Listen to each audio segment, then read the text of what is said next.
नमस्कार व्यूअर्स, मैं हूं अनिल शेखगन और आप देख रहे हैं आज का बेहद खास एडिशन। मैं मौजूद हूं हरि के द्वार यानी धर्म नगरी में मैं मौजूद हूं और मां गंगा आप देख सकते हैं दृश्यों के अंदर किस तरह से अमृत बह रहा है। लेकिन क्या वाकई चुनावी दंगल में क्या अमृत मंथन आवश्यक है? क्या इस चुनावी दंगल में किसकी पकड़ ज्यादा मजबूत है, इसकी पड़ताल करने के लिए आज मैं ग्राउंड जीरो यानी उत्तराखंड के हरिद्वार में मौजूद हूं। लेकिन यहां पे राष्ट्र नीति की भी बात होगी, लेकिन उसके साथ जनता जनार्दन के साथ जिसको मेरा नमन है, उनके साथ राजनीति की भी बात होगी। और मेरे साथ मंच पे आसीन है कई नेता, लेकिन सबसे पहले वोटर को, देश की जनता को मेरा प्रणाम, नमस्कार। अपने लिए ताली बजाइए। आप लोगों का अभिनंदन है। और फिर अभिनंदन मैं करता हूं तेजेंद्र पाल सिंह बग्गा का जो कि भारतीय जनता पार्टी से है, नेहा जोशी का जो कि भारतीय जनता पार्टी से है। आज दो बनाम दो होगा। आज बीजेपी से दो नेता है, धुरंधर तो कांग्रेस से मौजूद है, अरविंद शर्मा कांग्रेस के, उनका अभिनंदन है। जो यहाँ के कैंडिडेट है सतपाल ब्रह्मचारी, उनके नुमाइंदे हैं। मेरे साथ मौजूद है गरिमा दोसानी जो कि कांग्रेस पार्टी की तेज तरार प्रवक्ता है। जोरदार ताली से स्वागत करिए। इस चर्चा की शुरुआत कर लेते हैं। सबसे पहले बग्गा साहब आपके पास आते हैं। सवाल बड़ा सीधा है आपसे। भारतीय जनता पार्टी की राजनीति जब तक हिंदू मुसलमान ना हो तब तक कंप्लीट नहीं होती क्या? देखिए अमीशी, मैं आपको बताना चाहता हूं, भारतीय जनता पार्टी हमेशा राष्ट्रवाद की बात करती है, भारतीय जनता पार्टी हमेशा देश की बात करती है। अगर हिंदू मुस्लिम की राजनीति किसी ने की है तो वो देश का बंटवारा कराने वाली कांग्रेस ने की है। अगर हिंदू मुस्लिम की कोई बात की है तो गोधरा ट्रेन जलाने वाली कांग्रेस ने की है। अगर वो हिंदू मुस्लिम की बात किसी ने की है तो वो उत्तराखंड देवभूमि के अंदर जुम्मे की नमाज पे छुट्टी घोषित करने वाले हरीशुद्दीन जी ने की है। अगर हिंदू मुस्लिम की बात किसी ने की है तो वो देवभूमि के अंदर मुस्लिम यूनिवर्सिटी की बात करने वाली, हम अगर उसको मैं आपको रोकना चाहूंगा। आपको इलेक्शन कमीशन का नोटिस भी मिला है, आपको इलेक्शन कमीशन का नोटिस भी मिला इस विषय पर? मुझे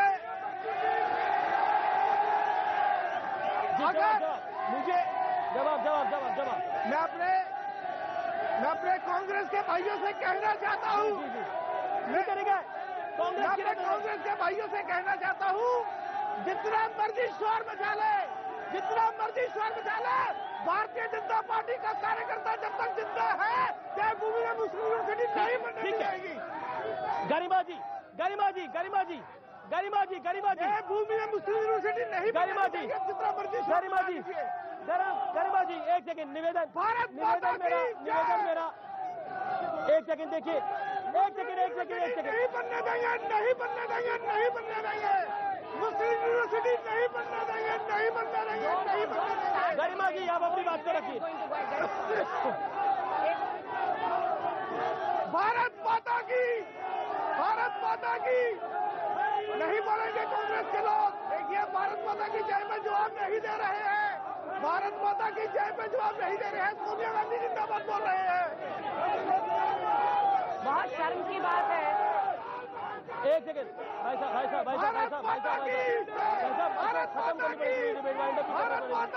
वाइंड अप भी करेंगे। सोनिया गांधी जिंदाबाद बोलिए, हम भारत माता की जय बोलेंगे।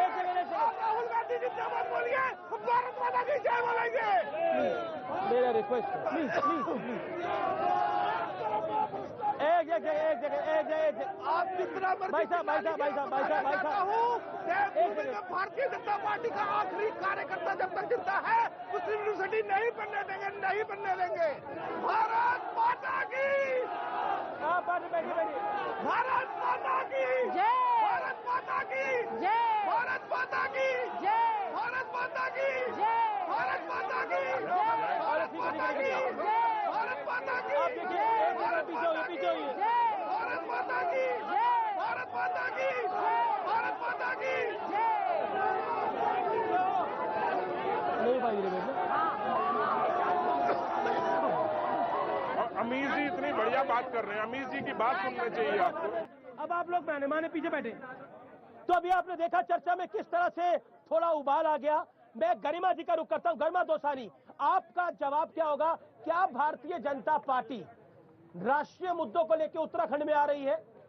ये आपके लिए चिंता है? मुझे हंसी आ रही है बग्गा जी पर। जो लोग अनुयायी हैं सावरकर के और गॉडसे के, वो हमें राष्ट्रवाद सिखाएंगे। इसलिए मैं कहना चाहती हूँ बग्गा जी से कि राष्ट्रवाद हमें आपसे सीखने की जरूरत नहीं है। नेहा जोशी, भारतीय जनता पार्टी उत्तराखंड के मुद्दे नहीं उठा रही, राष्ट्रीय मुद्दे उठा रही है। क्योंकि आपको लगता है, क्योंकि आपने यहाँ पे 3 मुख्यमंत्री बदले हैं, आप कमजोर विकेट पे हैं। अनिल जी,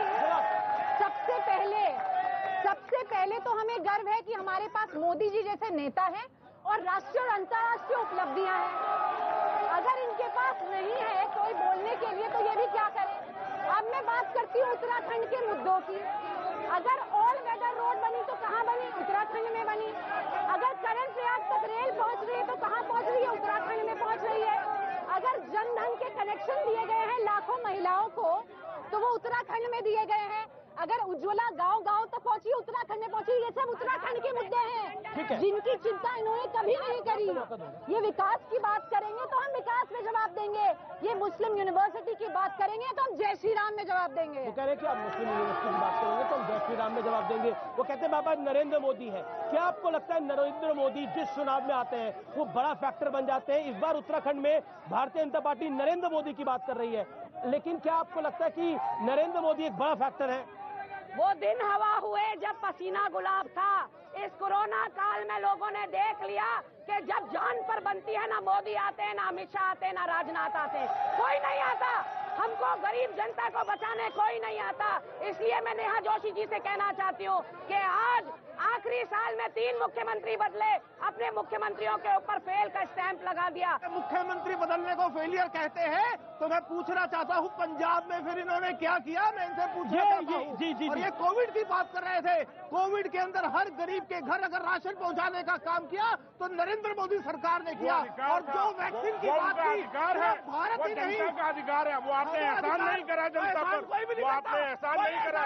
वो जनता का, वो हमारे, वो राशन की व्यवस्था, वो जनता का अधिकार है। वो आपने कोरोना काल में ऑक्सीजन लोगों को नहीं दी।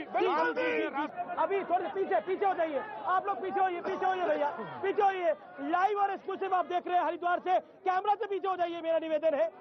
मैं एक महत्वपूर्ण बात पे बात करना चाहता हूँ। अभी कुछ दिनों पहले सदन में राहुल जी बोले, राहुल जी ने काफी कुछ बोला, कुछ महत्वपूर्ण पॉइंट है। उन्होंने बोला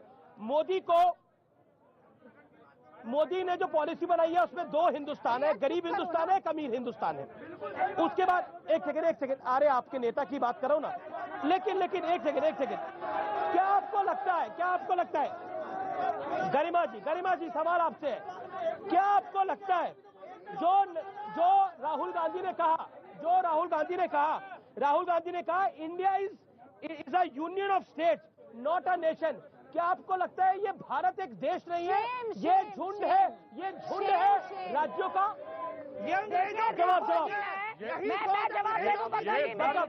जवाब देने के लिए राहुल जी ने जब 2 देशों की बात करी कि इस एक देश में 2 तरह का समाज है, एक अमीर का एक गरीब का, वो समाज है वो किसान जो लाठी खा रहा था सड़कों पर, वो है वो गरीब समाज, वो बेरोजगार जो लाठी खाता है। भारत देश नहीं है? क्या भारत देश नहीं है? भारत फेडरल स्ट्रक्चर है, देश नहीं है। देश के अंदर फेडरल स्ट्रक्चर है। यही मैं बता रही हूँ कि हमारा भारत देश है कि नहीं है मैडम? देश के अंदर फेडरल स्ट्रक्चर है जिसको समझने की जरूरत है। ये आपका परसेप्शन है, भारत है ना? आपका परसेप्शन। भारत गणतंत्र है कि नहीं है? आप ग्लास को आधा भरा हुआ देखना चाहते हैं या आधा खाली देखना